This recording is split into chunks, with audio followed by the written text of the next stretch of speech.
Hello बच्चों, physics test परिवार में आपका स्वागत है। आप लोग कैसे हैं? आशा करता हूं आप सब अच्छे होंगे। तो हम लोग क्लास 9 की फिजिक्स पढ़ रहे थे।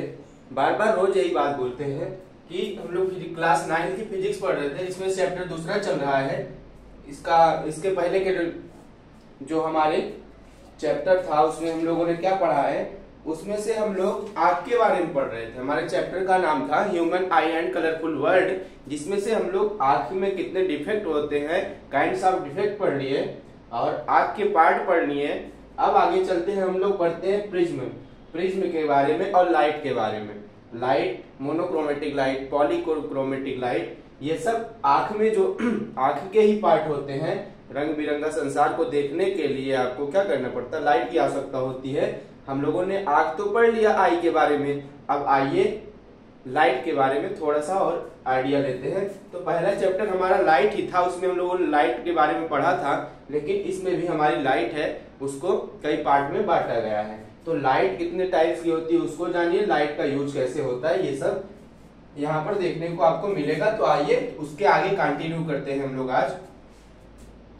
तो आपके सामने एक बात लिखी है कि dispersion of white light by a glass prism ना, एक ग्लास प्रिज्म, एक प्रिज्म के द्वारा व्हाइट लाइट, श्वेत प्रकाश का डिस्पर्सन, ये क्या होता है? तो डिस्पर्सन मतलब बांटना, कितने भागों में बढ़ता है, विवर्तन जिसको कहते हैं डिस्पर्सन का मतलब। तो dispersion of white light by a glass prism लिखा गया है the phenomenon of splitting of light. देखिए एक शब्द आया है यहाँ पर, एक वर्ड आया है स्प्लिटिंग। स्प्लिटिंग का मतलब क्या होता है? टूटना, बिखरना, फैलना। तो the phenomenon of splitting of light into its 7 constituent colour when it is passes through a glass prism is called dispersion of white light. The various colors seen are violet, indigo, blue, green, yellow, orange and red. Called this pattern spectrum. तो ये लिखा गया है कि dispersion of white light by a glass prism क्या होता है? तो प्रिज्म एक प्रकार का इंस्ट्रूमेंट होता है जो कि ग्लास का बना रहता है, ग्लास का, कांच का बना हुआ एक ऐसा यंत्र होता है, इंस्ट्रूमेंट होता है, जिससे अगर व्हाइट लाइट पास करती है, श्वेत प्रकाश जब इससे गुजरता है तो वह 7 रंगों में विभक्त हो जाता है। 7 रंगों में उसको क्या कर देता है? तोड़ देता है, अलग कर देता है, स्प्लिट कर देता है। इसी फिनोमिनन को क्या करते हैं, इसी घटना को क्या कहा जाता है? तो इसी घटना को हम लोग कहते हैं dispersion of white light by a glass prism. समझे आप लोग क्या होता है? तो जब व्हाइट लाइट, सूर्य की किरण जो होती है उसमें क्या होता है? व्हाइट लाइट होता है। सूर्य में जब सूर्य सुबह निकलता है तो उसमें कैसी लाइट होती है? सूर्य में हमेशा व्हाइट लाइट होती है। अगर व्हाइट लाइट को प्रिज्म से गुजारा जाए तो प्रिज्म क्या करता है? उसको स्प्लिट करके 7 रंगों में विभक्त कर देता है, 7 रंगों में बदल देता है। और 7 रंग कौन कौन से हैं? तो 7 रंग आपके सामने लिखा है the various colour seen are. तो हमको 7 कलर उसमें से दिखाई देते हैं निकलते हुए। कौन कौन से? एक होता है violet, indigo, blue, green, yellow, orange और रेड। तो ये 7 कलर है। जब प्रिज्म से व्हाइट लाइट निकलती है तो ये 7 रंग यही मिलते हैं हमको। इसको आप लोग एक शॉर्टकट से याद कर सकते हो। शॉर्टकट से क्या? एक ट्रिक से,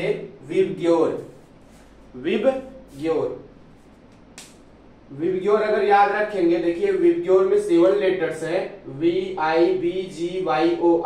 V से क्या बन जाएगा आपका? V से बन जाएगा वायलेट, I से बन जाएगा इंडिगो, B से बन जाएगा ब्लू, G से बन जाएगा ग्रीन, Y से बन जाएगा येलो, O से बन जाएगा ऑरेंज और R से आपका बन जाएगा रेड।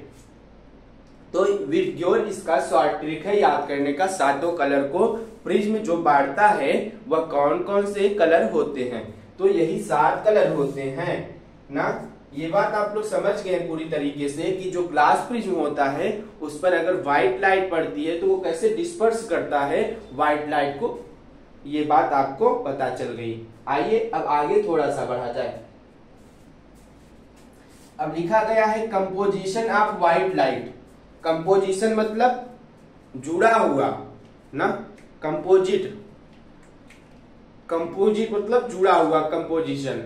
तो वही शब्द लिखा गया है composition of white light. White light में क्या क्या जुड़ा रहता है, व्हाइट लाइट में कितनी कलर रहती हैं। अभी देखिए कि व्हाइट लाइट प्रिज्म से गुजर रहा था, व्हाइट लाइट क्या हो रहा था, प्रिज्म से जब गुजर रहा था वो 7 कलर में बदल जा रहा था। वही बात कही गई है कि ये जो व्हाइट लाइट होती है ये कितने कलर को कंपोज करती है, तो ये करती है 7 कलर को।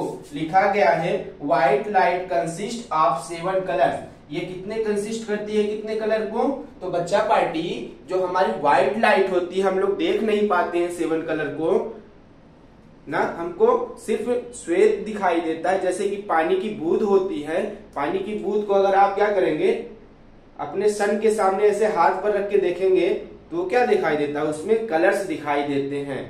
ठीक है, तो पानी कैसा होता है, कि किस कलर का होता है, तो श्वेत कलर का होता है ना, श्वेत कलर। श्वेत का मतलब सफेद नहीं होता, श्वेत का मतलब होता है कि उसका आप रंगहीन कह सकते हैं, उसका कलर लेस होता है, कलर नहीं बता सकते। तो उसी प्रकार से जब श्वेत कलर को किसी प्रिज्म से गुजारा जाता है वो तो 7 रंगों में विभक्त होता है, और जो हमारा श्वेत कलर होता है उसमें 7 कलर्स होते हैं बट हमको दिखाई नहीं देते। उसमें कितने कलर कंजिस्ट रहते हैं, उसमें रहते हैं कंपोज 7 कलर। कौन कौन से, यही विबग्योर वाले, यही विबग्योर वाले व्हाइट लाइट में हमारे होते हैं।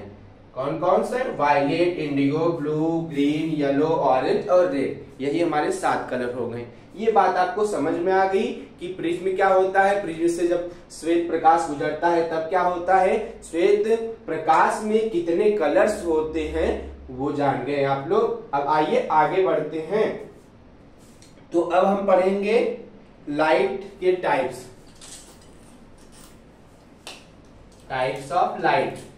अब लाइट में क्या क्या चीजें होती है, लाइट में होती है 2 बातें।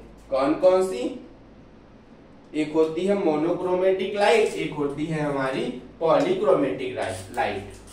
कौन कौन सी, मोनो और पॉली।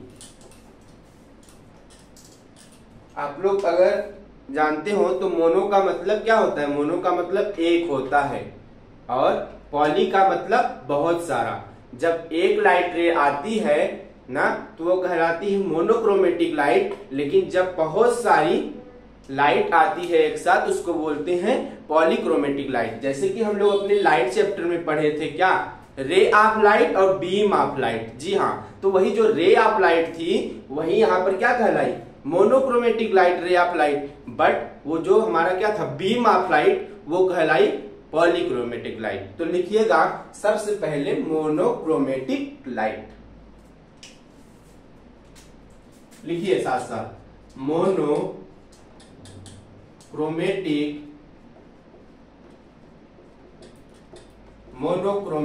लाइट, एकल वर्णीय प्रकाश, मोनोक्रोमेटिक लाइट। और एक बात आपको बच्चा बताना भूल गए कि वो जो 7 कलर में प्रिज्म में उस प्रकाश व्हाइट लाइट को तोड़ रहा था, उसको अगर वो जो पैटर्न बनता है विबग्योर का ना, ये जो विबग्योर वाला पैटर्न बनता है ये हमारा क्या कहलाता है, ये कहलाता है स्पेक्ट्रम। क्या कहलाता है,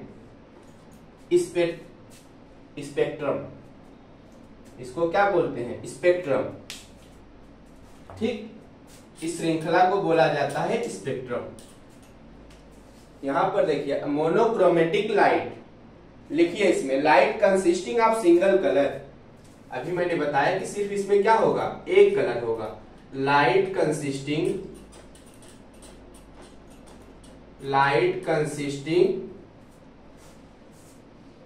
ऑफ सिंगल कलर और ऑफ सिंगल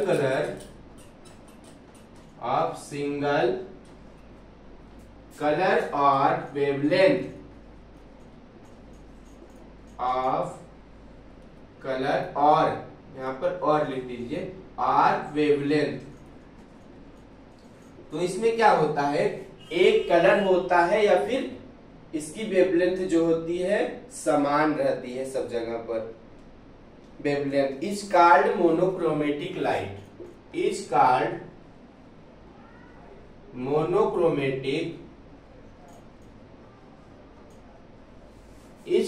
मोनोक्रोमेटिक लाइट।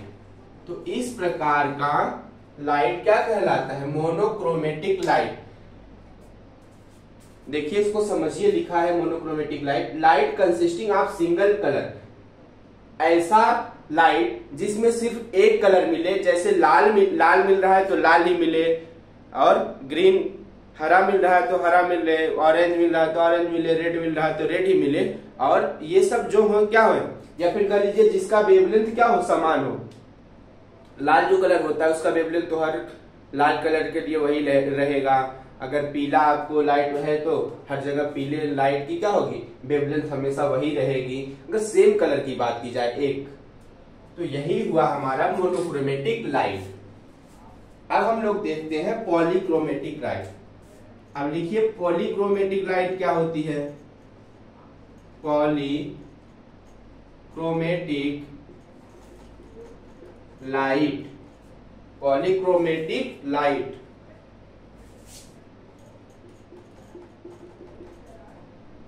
बहुवर्णीय प्रकाश। इसमें लिखिएगा पॉलीक्रोमेटिक लाइट में कि light consisting of more than 2 colours, light consisting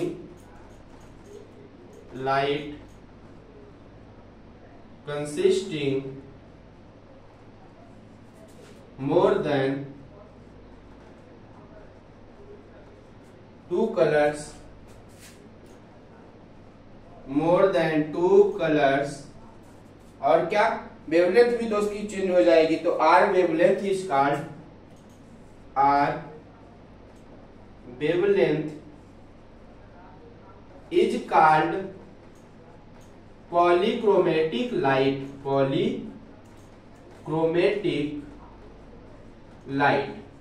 ठीक, तो इस प्रकार का प्रकाश जो 2 या 2 से अधिक रंग से मिलकर बना हो या फिर जिसकी वेवलेंथ अलग अलग हो, इज कॉल्ड पॉलीक्रोमेटिक लाइट। अगर कोई प्रकाश आपको जैसे पता हो उसमें 2 या 2 से अधिक कलर होते हैं तो उसकी हर एक कलर की क्या होती है, वेवलेंथ अलग होगी। तो ये इस प्रकार से हो गया। अगर अलग अलग कलर, जैसे श्वेत प्रकाश होता है, श्वेत प्रकाश में क्या होते हैं, उसको प्रिज्म से गुजारते हैं तो 7 कलर में क्या होता है, बढ़ जाता है। तो आपका जो लाइट होता है श्वेत व्हाइट लाइट, वो क्या होती है, वो होती है हमारी पॉलीक्रोमेटिक लाइट। क्यों हुई, क्योंकि इसमें 2 से अधिक कलर है, 7 कलर हैं। तो ऐसे और भी लाइट होती हैं जो क्या होती हैं, जिसमें कई कलर्स होते हैं, 2 से अधिक।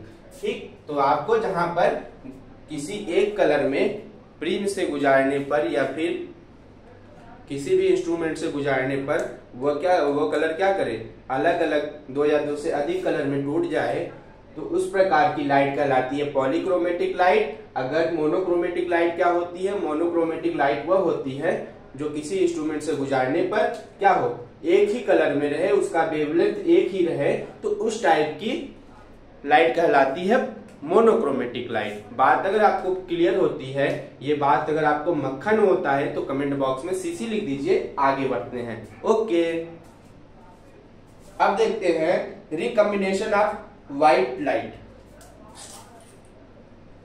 Recombination of white light. Recombination, री मतलब पुनः, कॉम्बिनेशन मतलब जोड़ना, फिर से कैसे कॉम्बिनेशन करके व्हाइट लाइट को बनाया जाता है। तो recombination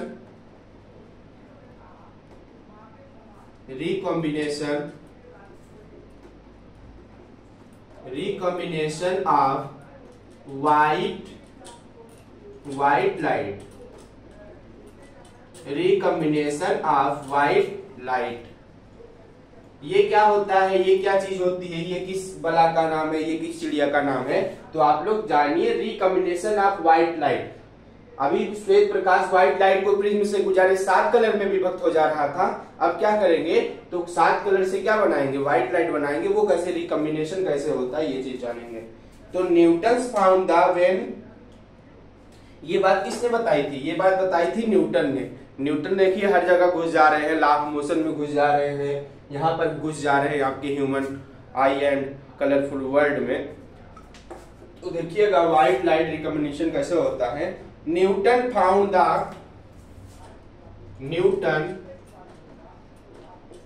founts the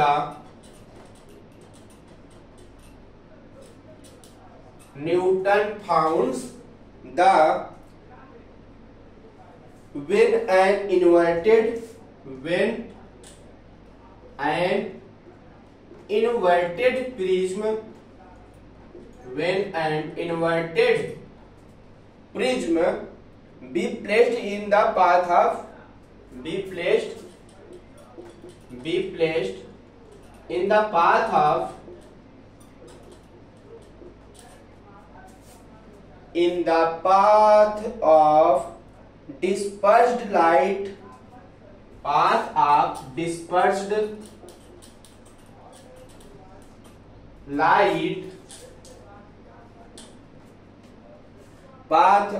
dispersed light, then after passing through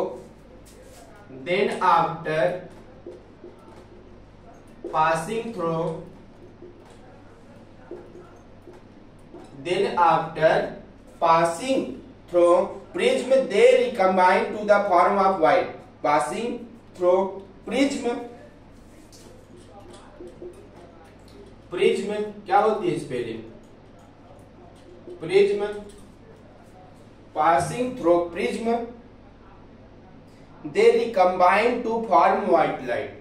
They recombine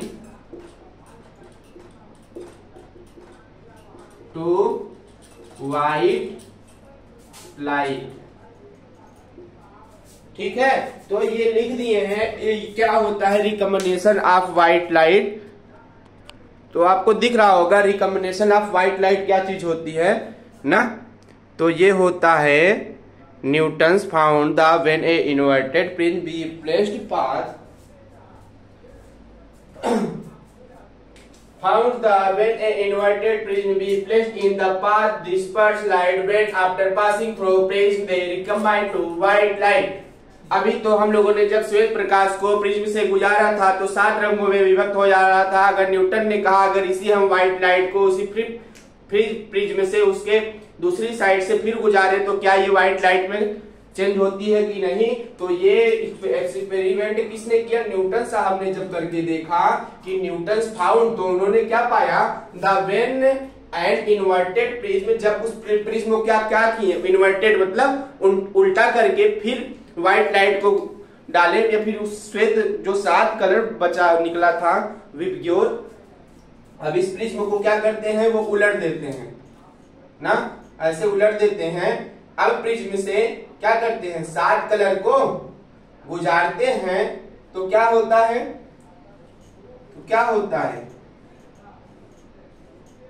जो 7 कलर निकला था वो क्या होता है, फिर आपस में मिलकर क्या बन जाता है, एक लाइट उनको मिल जाती है, एक कलर। तो जो एक कलर वो हमको मिलती है वो क्या होती है, वही होती है हमारी व्हाइट लाइट। तो हमको यहां से 7 से क्या बन जाता है, 1 2 3 4 5 6 7, और ये जब 1 2 3 4 5 6 7 लाइट जब यहां से निकली तो वो क्या बन गई, एक लाइट में कन्वर्ट हो गई, यहां से एक लाइट बन के निकल गई। ठीक, तो ये जो घटना हुई प्रिज्म के द्वारा यही कहलाया रिकॉम्बिनेशन ऑफ व्हाइट लाइट। इस फिगर को आप अगर अच्छे से बनाना चाहें तो ऐसे बना सकते हैं। देखिए आप लोग प्रिज्म बना दीजिए, प्रिज्म को उल्टा कर दीजिए। जब उल्टा कर दिए अब देखिए क्या होगा, 7 लाइट आएगी, 1 2 3 4 5 6 7 लाइट आएगी, इससे टकराएगी और क्या होगी, ये जाकर एक लाइट में मिल जाएगी।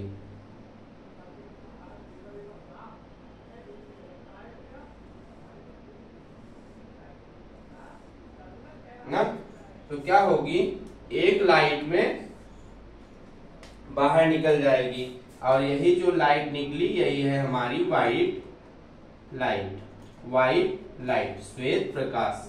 और ये था हमारा VIBGYOR,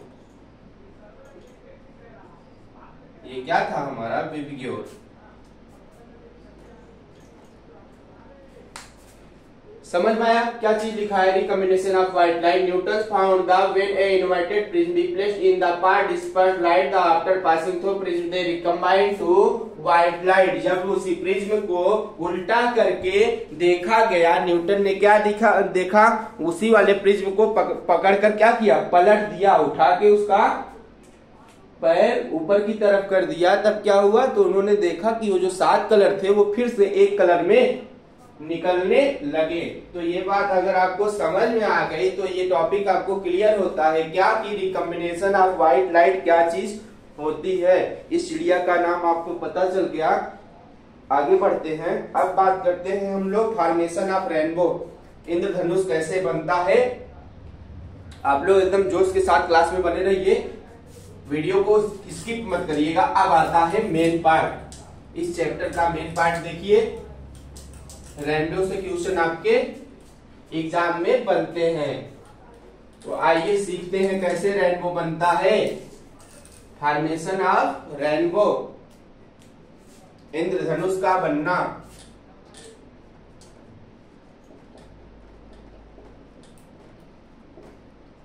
rainbow formation,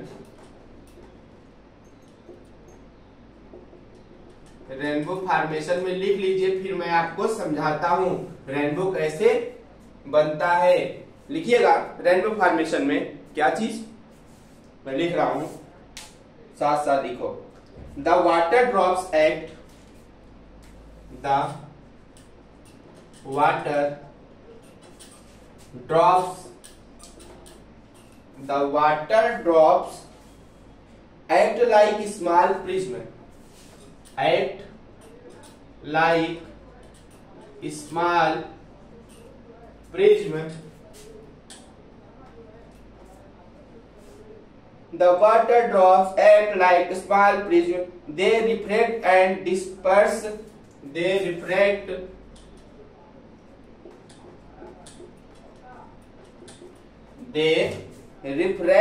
and dispersed.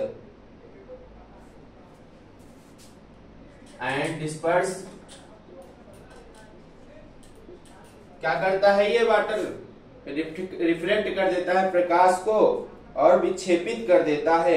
Disperse the incident light, the incident light, the incident light, the reflect is internally, इसको लिख दीजिए इंसिडेंट सनलाइट, प्रकाश की किरण को, सूर्य के किरण को, incident sunlight, then reflect the internally, then reflect in the internally, आंतरिक तरीके से, reflect it internally and finally refract and finally refract and finally refract it again when it again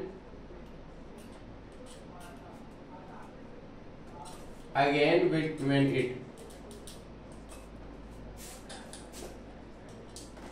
again when it ठीक है, यहाँ तक clear दिख रहा है ना। When it comes out of the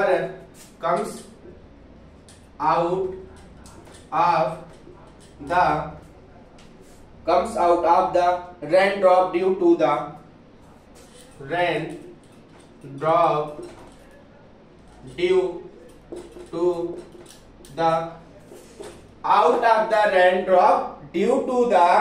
dispersion of light and dispersion of light and और क्या, और किसको करता है, and internal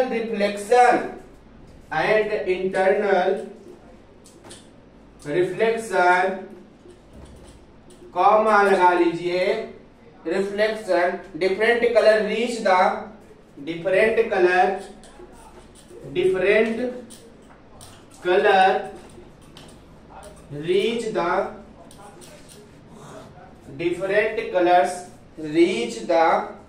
observer eye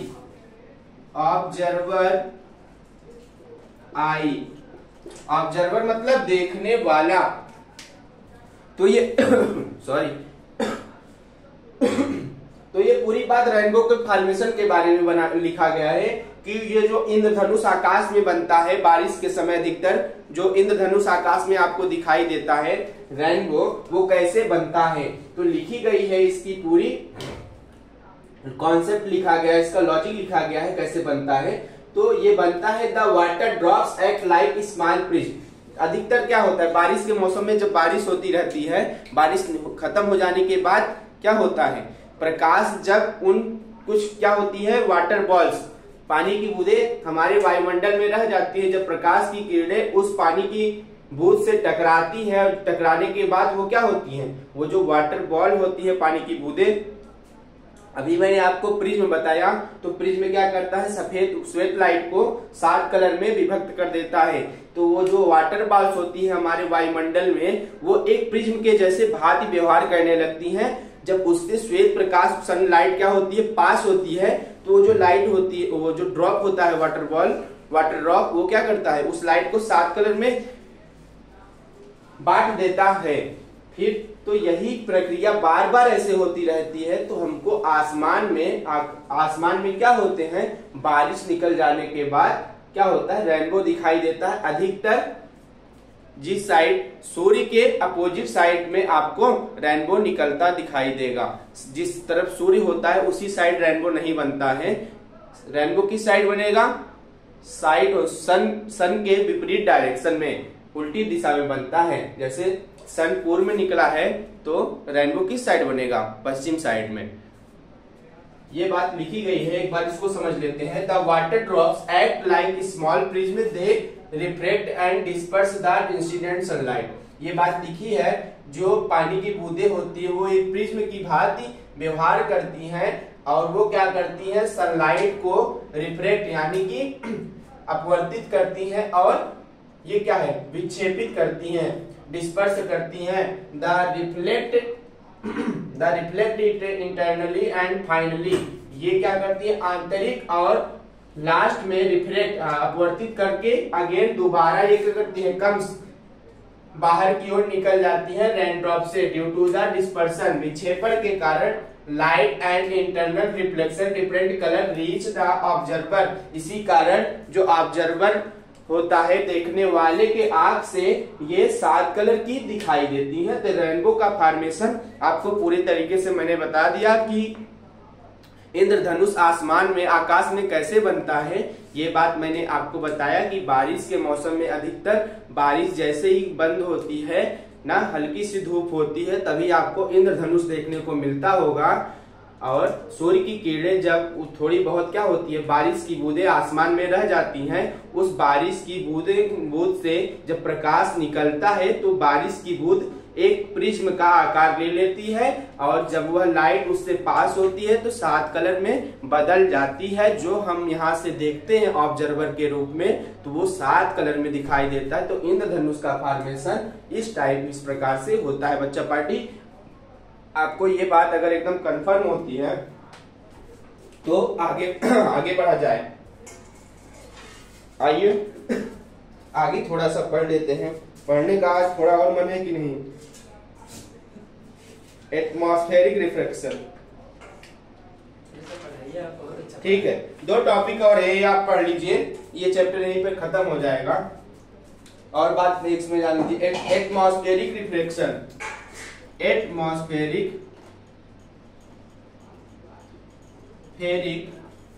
refraction. Atmospheric refraction क्या होता है ये लिखिएगा।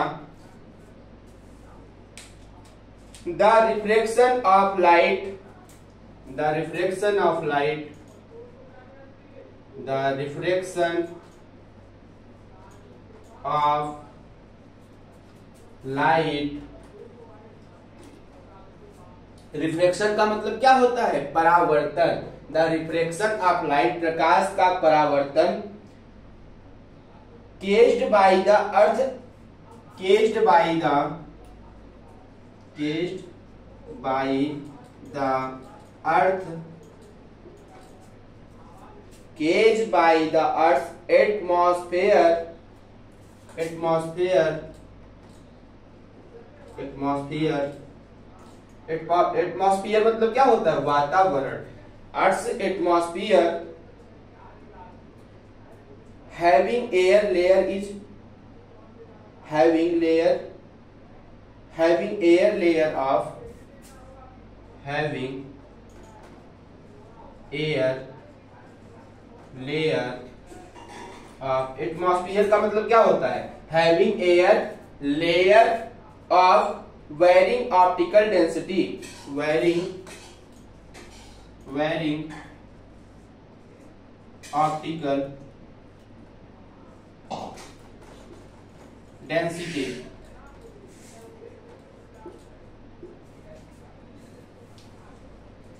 is called atmospheric reflection. It is called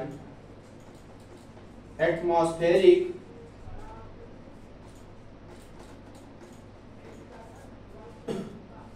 refraction। तो ये क्या होता है? एटमॉस्फेरिक रिफ्लेक्शन लिखा गया है the reflection of light caged by the earth, जो पृथ्वी के द्वारा जो हमारे आकाश में प्रकाश का परावर्तन होता है, ये 30 प्रकार की जो फिनोमिना होती है इसका एटमॉस्फेरिक रिफ्लेक्शन। जैसे कि एटमॉस्फेरिक रिफ्लेक्शन क्या होता है? जैसे आप लोग देखे होंगे मृग मरीचिका वगैरह ना, ये सब किसका कारण होता है? ये सब होता है हमारे एटमॉस्फेयर के द्वारा, एटमॉस्फेरिक वातावरण के द्वारा। पृथ्वी पर कहीं कहीं पानी दिखता है, ये सब चीजें होती हैं तो एटमॉस्फेरिक रिफ्लेक्शन की वजह से होती है। वही लिखा गया है the reflection of light caged by the earth atmosphere is called atmospheric reflection. तो पृथ्वी के द्वारा जो भी रिफ्लेक्शन लाइट का नियम फॉलो करता है, हमारे आकाश में चीजों जो हो रही हैं, वातावरण में जो हो रही है, एटमॉस्फेयर में हो रही हैं, इस प्रकार का रिफ्लेक्शन कहलाता है एटमॉस्फेरिक रिफ्लेक्शन। ठीक, ये बात समझ में आई। तो आइए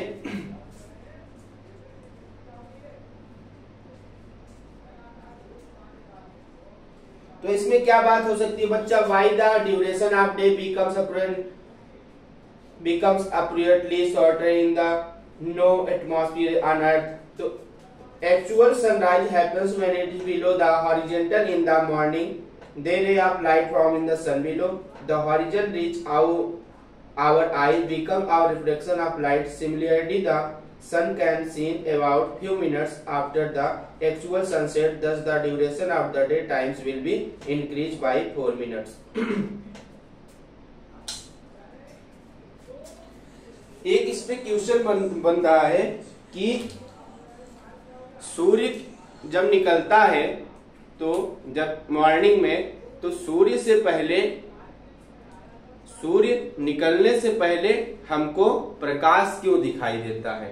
एक इस पे क्वेश्चन बन रहा है एटमॉस्फेरिक रिफ्लेक्शन पे कि सुबह के टाइम जब सूर्य निकलता है तो सूर्य के निकलने से पहले हमको सूर्य नहीं दिखाई देगा, तभी क्या हो जाता है? उजाला हो जाता है। आप लोग देखे होंगे कि सूर्य नहीं निकला रहता तभी आपको क्या दिखाई देता है? पृथ्वी को उजाला दिखाई देने लगता है। ऐसा क्यों होता है आपसे पूछे तो ये बात क्यों होती है कि सूर्य दिखाई देने से पहले आपका सवेरा होने लगता है, आपको उजाला दिखाई देने लगता है हमारी इस अर्थ पे। तो ये बात होती है कि प्रकाश की जो चाल होती है वह क्या होती है, ज्यादा होती है। प्रकाश की चाल क्या होती है, ज्यादा होती है, इसीलिए प्रकाश हमको पहले दिखाई देता है। प्रकाश क्या होता है, पृथ्वी पर पहले दिखाई देता है। प्रकाश की चाल कितनी होती है, 3 × 10⁸ मीटर पर सेकेंड, इसीलिए हमको प्रकाश पहले दिखाई देता है। और एक बात आप लोग नोटिस किए होंगे, क्या बात कि बारिश जब होती है, बारिश जब बिजली कड़कती है आसमान में, जब बरसात के मौसम में बिजली कड़कती है आसमान में, तो सबसे पहले हमको क्या सुनाई देती है, बिजली दिखाई देती है। फिर आपको गड़गड़ाहट की आवाज आती है।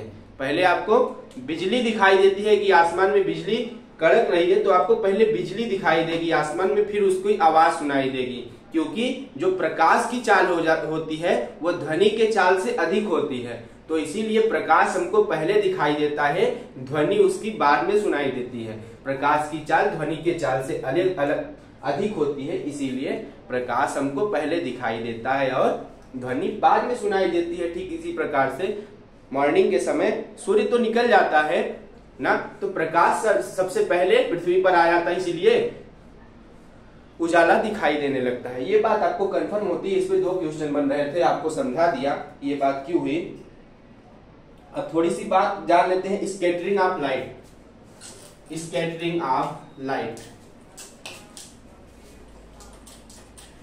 स्कैटरिंग ऑफ लाइट क्या चीज होती है, लिखिए scattering of light. Scattering of light, प्रकाश का प्रकीर्णन। Scattering of light according to Rayleigh Jeans law. Rayleigh Jeans क्या हुआ करते थे, एक प्राचीन काल में हमारे वैज्ञानिक हुआ करते थे। According to the Rayleigh Jeans चचा, according to the Rayleigh Jeans की यार स्पेलिंग क्या होगी, RAYLEI,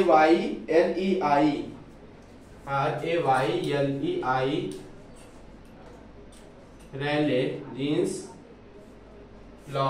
according to Rayleigh Jeans law, Rayleigh's law, law of scattering, law of scattering,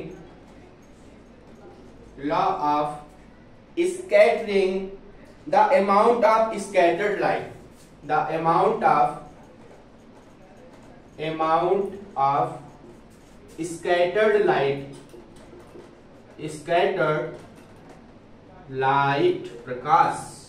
प्रकाश का प्रकीर्णन क्या होता है। तो लिखिए इसमें इसका फार्मूला होता है अल्फा अपान वेवलेंथ की पावर 4, अल्फा अपान वेवलेंथ की पावर 4। इसका ये क्या होता है, फार्मूला कह लीजिए या फिर सूत्र कह लीजिए। स्कैटरिंग ऑफ लाइट, प्रकाश का प्रकीर्णन क्या होता है, according to the Rayleigh's law, रेले के नियम के अनुसार scattering the amount of scattered light, कितनी प्रकाश की किरणें कितनी प्रकीर्णित हो रही है, कितनी तरह वो झिलमिला रही है, ये बात होती है हमारे वेवलेंथ पे डिपेंड करती है। तो अल्फा क्या है, अल्फा है स्कैटरिंग लाइट, और वेवलेंथ जो तरंग दैर्घ्य होती है उसकी पावर 4 का रेशियो जो के कहलाता है स्कैटरिंग ऑफ लाइट। ये नियम हम लोग एक्सप्लेन करेंगे, इसको तो अभी याद रखिए बस स्कैटरिंग ऑफ लाइट होती क्या है। और ये बात हमारी क्लास 11th या 12th में इसको हम डेरिवेट करके वेवलेंथ और अल्फा निकालना सीखेंगे। स्कैटरिंग ऑफ लाइट जो रेले जीन्स लॉ क्या होता है, रेले जीन्स लॉ आपके 12th क्लास में है, जब हम लोग क्या पढ़ रहे होंगे, लाइट पढ़ रहे होंगे, ऑप्टिक्स पढ़ रहे होंगे, तो ऑप्टिक्स में ये बात हम वहां पे आपको क्लियर कराएंगे। अभी तो बस आप इतना याद रखिए, क्लास 9 के लिए इतना काफी है। According to the Rayleigh's law of scattering the amount of scattered light, ये फार्मूला होता है अल्फा अपान वेवलेंथ की पावर 4। ये बात आपको कंफर्म हो गई कि ये क्या होता है स्कैटरिंग ऑफ लाइट। और एक क्वेश्चन, एक बहुत प्यारा सा क्वेश्चन है जो हर बार हमारे बच्चों से पूछा जाता है उनके स्कूल में, colour of the sun at colour of the sun at colour of the sun at sunrise and sunset, sunrise and sunset. सूर्योदय और सूर्यास्त के समय, सूर्योदय और सूर्यास्त के समय सूर्य का कलर कैसे दिखाई देता है, किस कलर का? सूर्यास्त और सूर्योदय के समय जो हमारा सन होता है उसका कलर क्या होता है? तो इसमें लिखिए at the Noon, at noon, इसका आंसर लिख लीजिए, इसका आंसर आप लोग जरूर लिखिएगा। At noon the light of sun, at noon light of the sun, इसको लिख लीजिए, फिर अच्छे से आपको समझा देते हैं क्या चीज है ये। At noon light of the sun travels relatively, travels relatively, travels relatively shorter distance, shorter distance, shorter distance और क्या? shorter distance through earth, earth through earth atmosphere, earth atmosphere, through earth atmosphere। आपको clear दिख रहा है? हाँ, earth atmosphere does appears white, does appear white, कैसे दिखाई देता है? सफेद कलर का, appear white as only a little, as only a little, as only a little of blue and violet, of blue and violet, of blue and violet color are scattered, color are scattered, color are scattered near the horizon, near the horizon, most of the blue light, most of the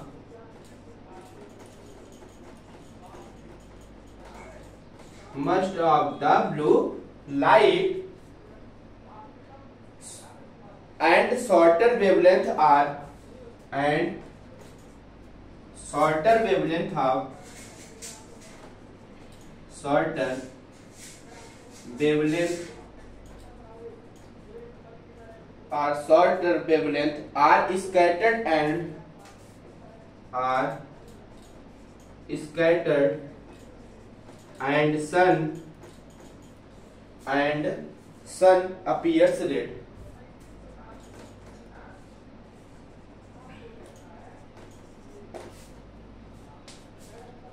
तो ये पूरी बात लिख दिए हैं कि सूर्योदय और सूर्यास्त के समय सूर्य का कलर किस कलर का दिखाई देता है।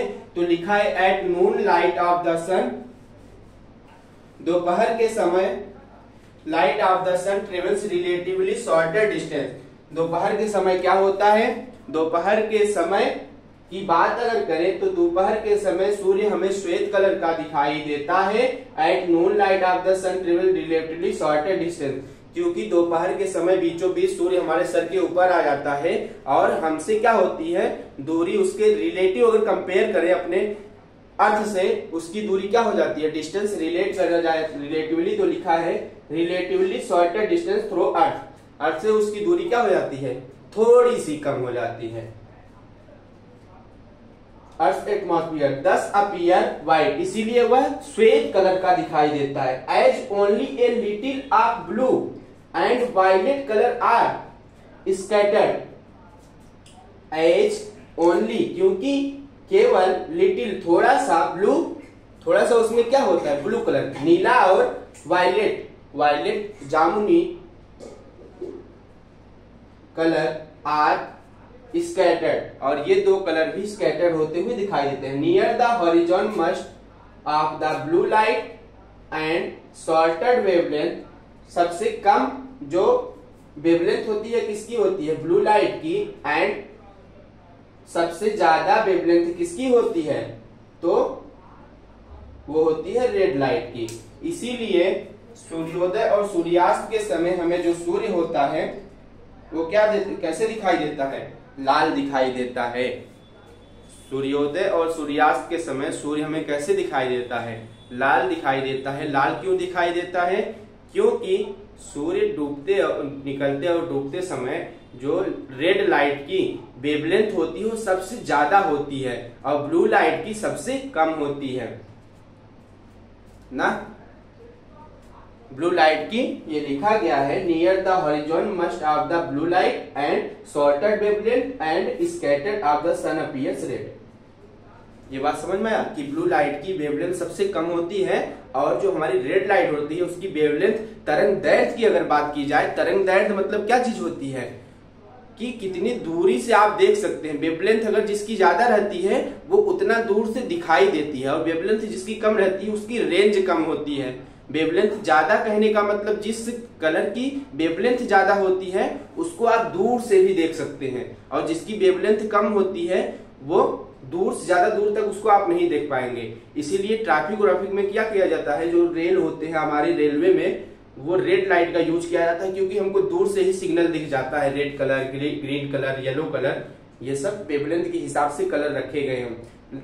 अब स्टॉप के लिए तो हम लोग कोई भी कलर यूज कर सकते हैं, नीला, जामुनी, पीला, ये सब यूज कर सकते थे। रेड ही क्यों यूज किया गया, ये भी क्वेश्चन बनता है रेड ही क्यों यूज किया गया, क्योंकि वेवलेंथ जो होती है रेड लाइट की वो सबसे ज्यादा होती है बच्चा पार्टी। इसीलिए सिग्नल्स में किसी भी हमारे यातायात के साधनों को रोकने के लिए रेड लाइट का यूज किया जाता है, ठीक। और ग्रीन लाइट जो होता है, ग्रीन लाइट की वेवलेंथ क्या होती है, सारे कलर के बीच में होती है। ये बात आपको क्लियर होती है। ये चैप्टर आज आपका chapter number 2 human I and colourful world, हम मानव नेत्र तथा रंग बिरंगा संसार, यहीं पर समाप्त होता है। अगला चैप्टर हमारा रहेगा, आगे हम लोग पढ़ रहे होंगे इलेक्ट्रिसिटी। सबसे अच्छा चैप्टर है जो मुझे बहुत अच्छा लगता है, इलेक्ट्रिसिटी, विद्युत के बारे में। अगला चैप्टर नंबर 3 है हमारे छोटे छोटे भाइयों के लिए कि इलेक्ट्रिसिटी, विद्युत चैप्टर है हमारा चैप्टर नंबर 3, उसको हम लोग नेक्स्ट क्लास में पढ़ रहे होंगे। ये मैंने जितना बात बताया आप लोग इसका नोट्स बनाइए और अपने यार मित्रों के पास मेरे इस लेक्चर को साझा करें। जय हिंद।